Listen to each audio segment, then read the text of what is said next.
Hi guys, and welcome back to part 2 of Ben's labor, delivery, and NICU stay story. We've got Mr. Man with us right now. Hey. So this is going to be part 2, which is about our NICU stay. So we were in the NICU for 19 days, almost 3 full weeks with Mr. Ben. He was born at 35 weeks and 6 days, so he came about a month early. So like and subscribe below to see more content, and follow us on Instagram if you want to see more of like a day in the life and what we do every day. Hey, Benny. Sorry guys, I just had to put little man down for a nap, but he will be back at the end of the video. I'm going to try and get him giggling because that's something new that he started doing, is laughing, and it's adorable, but I haven't been able to get it on video yet. So stay tuned for that at the end. All right, I feel like this is take 100, but here we go. Alrighty, so we spent 19 days in the NICU after having Ben. It's almost 3 weeks. He was born at 35 and 6, so 35 weeks, 6 days. So he was born a month early. When he was born, the only thing they were concerned about was his blood sugar levels, which was awesome. That's all they were monitoring. He did not have oxygen. He did not have an NG tube.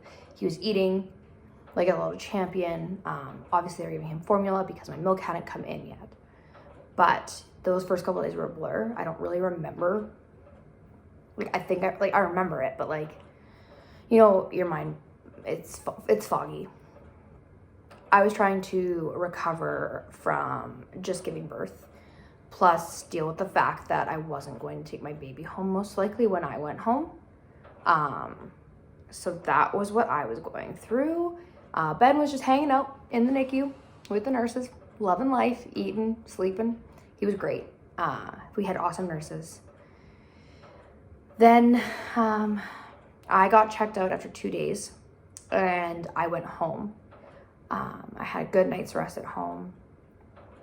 And then my parents were here, so they cooked us a dinner. It was awesome. We just got to chill, kind of try and, you know, get our minds clear before we went back to the hospital the next day. Some friends of ours had actually come by and dropped off a banner and a gift, and that was when it really sunk in for me that we weren't bringing our baby home, that our car seat in our vehicle was empty.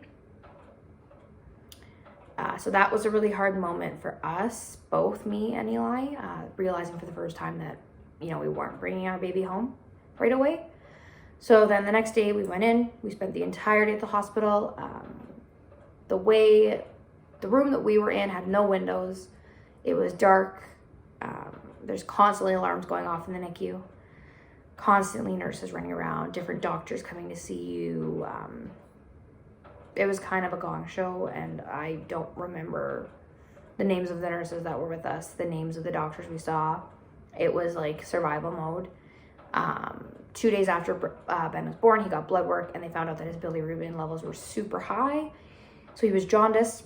So he got put under bilirubin lights, and when they're under the bilirubin lights, they're actually built into the bed that he was laying in. So we couldn't hold him for more than when he was eating, really. Because they wanted him to get as much exposure to the lights as possible. So that was really hard, because with your newborn baby, all you want to do is snuggle them and hold them close. But we couldn't because of his bilirubin levels. So he was under those for 2 days. They took his blood work again. He was good. He was able to come out from there. And then that was like on day 4 or 5, I believe it was. And then that's when we got his first bath. So he had his first bath, and he did awesome. He loved it. He still loves baths to this day. Then that night, we had a nurse that I felt really comfortable with for those nights, and I decided that I was going to go home and rest, because in the NICU, the lights are always on. You have curtains, but like you hear everything. Constant alarms going off, constant nurses running around talking, which like it's their job, I get it, but I knew I needed rest. So I went home that night. I felt comfortable with the nurse, and we came back the next day, and Ben had not been eating. So they were like, hey, just so you know, like, that's a possibility that we're gonna have to give him an NG tube, so a feeding tube. And we were like, okay, like, that's, yeah, like, whatever. So we kept trying, you know, like, come on, buddy, like, eat. All you gotta do is eat. You were doing so well. And then also his temperature had dropped. So he was not regulating his temperature after the bath. So his heart rate was dipping, his oxygen levels were dipping, and those were both really concerning things. So we went home again that night because the same nurse was on. And then the next day we came back and he had an NG tube. He hadn't been wanting to eat. So that was stressful, coming back and him having an NG tube. All this time I've been pumping, also trying to nurse, but trying, like, in the NICU you have to monitor how much they eat, and it's very hard to do that with nursing. So nursing had kind of got pushed to the side almost, it seemed like. So I wasn't nursing really, I was just pumping solely. And I really wanted to nurse. Like, that was one of my main things. I was like, I want to nurse Ben. That's a big thing for me. But then with the NG tube, you can only do 2 types of feeding. So if he breastfed, then he would have to go straight to the NG tube to finish his feeding. He wouldn't be allowed to bottle. So we kind of pushed breastfeeding to the side because we wanted for him to eat on his own and not have to get the tube feed. But for like 4 or 5 days, he was just basically only doing tube feedings because he was so tired. His little body just could not handle, like, it was exhausted from trying to keep his temperature and everything in those first few days where he was like a superstar, right? So he did the crash like they thought he would, which sucked.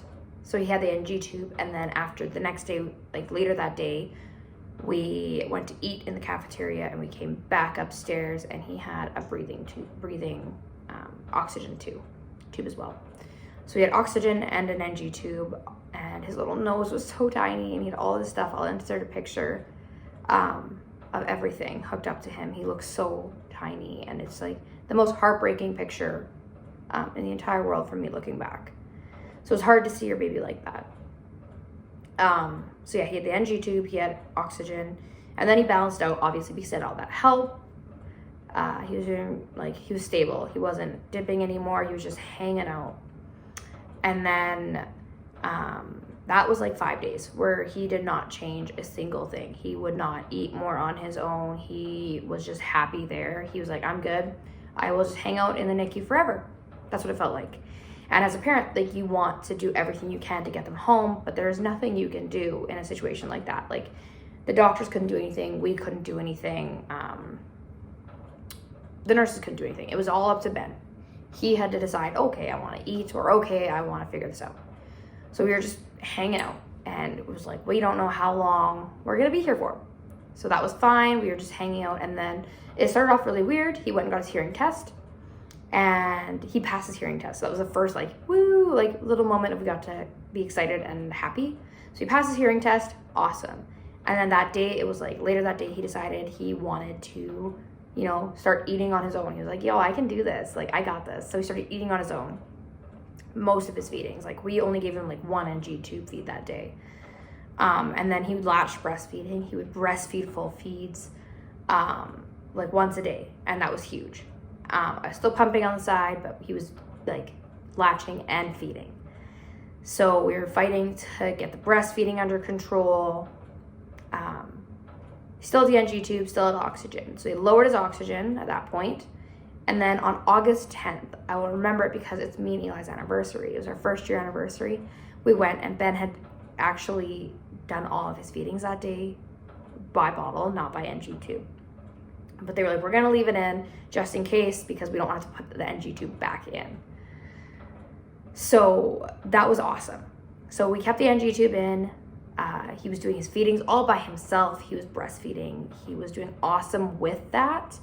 And then on like the 12th, it got to the point where they weren't monitoring his feeds anymore. He actually got to do demand feeding, so he could eat whenever he wanted, however much he wanted, because he was gaining weight so awesome.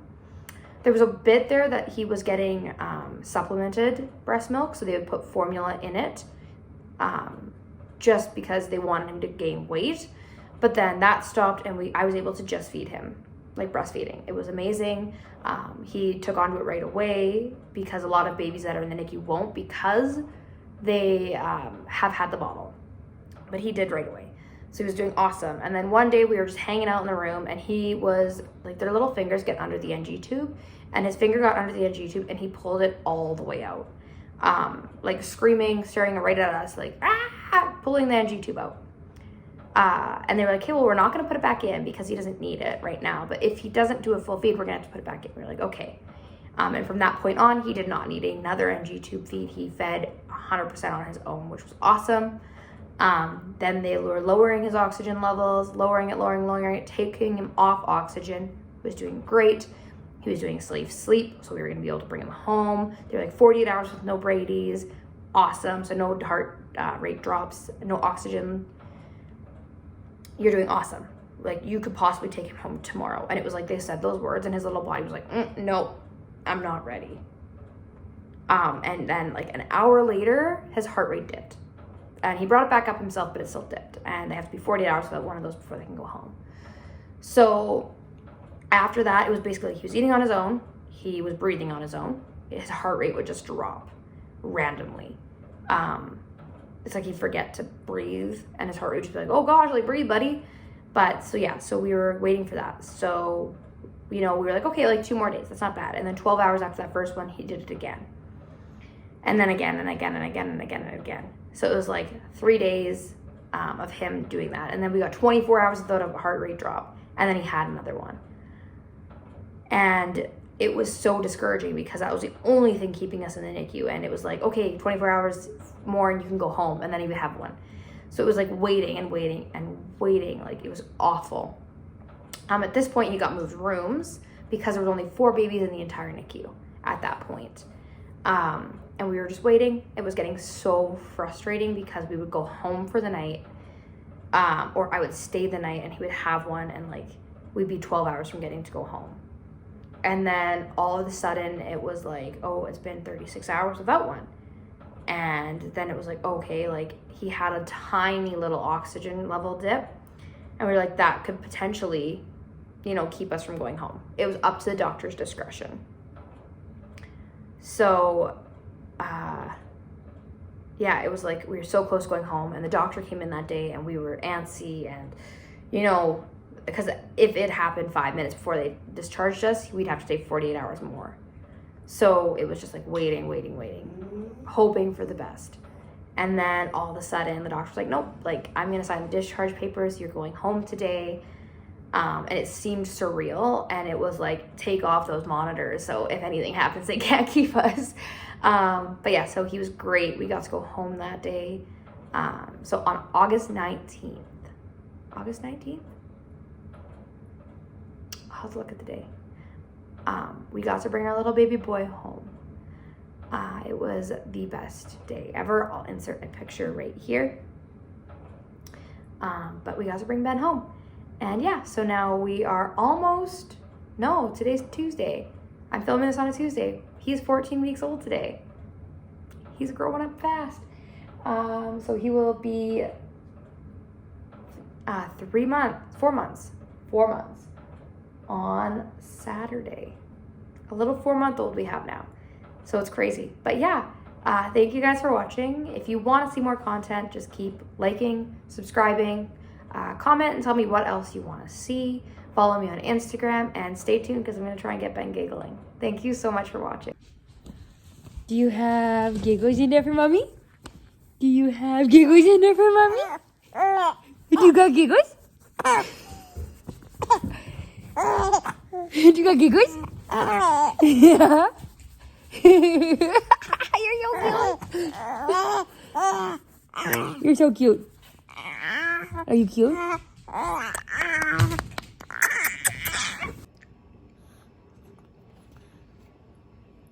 What do you think of the peaches?